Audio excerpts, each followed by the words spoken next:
The one thing that I cannot stand about the spiritual community, I really just can't stand it, and this is coming from a spiritual content creator, is the overuse of the word fear-mongering.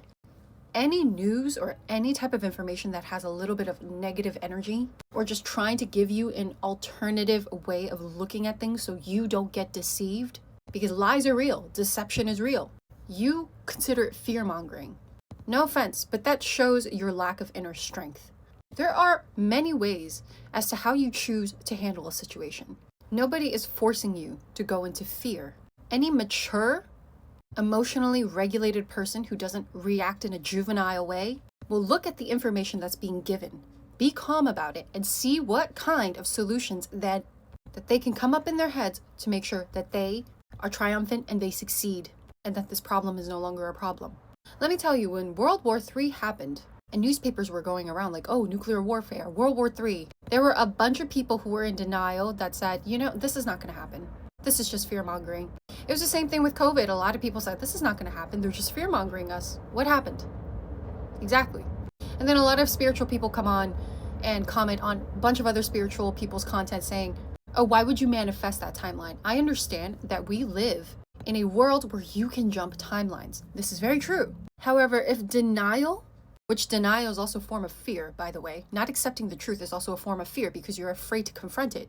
If denial were such a strong, powerful emotion, you would have thought that a threshold of people who denied these things were going to happen would have manifested a different timeline. But they didn't.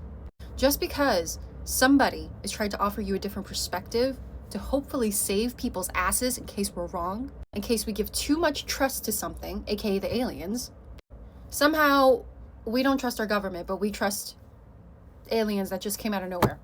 That makes a lot of sense.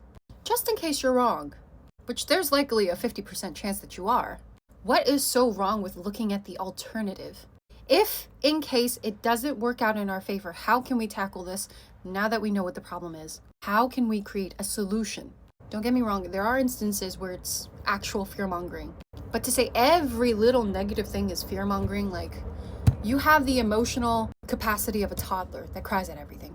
Instead of crying and whining, how about we gather all of the evidence, all of the theories, all of the facts, really think about it with our heads, and see how we can make sure that we combat this in the best way. Just because somebody gives you negative information doesn't mean you have to panic, doesn't mean you have to fear. And if you're claiming that every spiritual creator out here who gives you a little bit of an alternative, instead of constantly feeding you love and light, like you're a helpless infant, why don't you learn how to accept certain harsh truths and harsh realities? I've always preached this in my videos, so do not take this video out of context because I will slam you with proof. I've always said we should do the healing. We should do our shadow work. We can all collectively come together to create a better timeline. However, if in the case our energy is not strong enough to give us the outcome that we wish, we have to be strong enough to understand the alternative.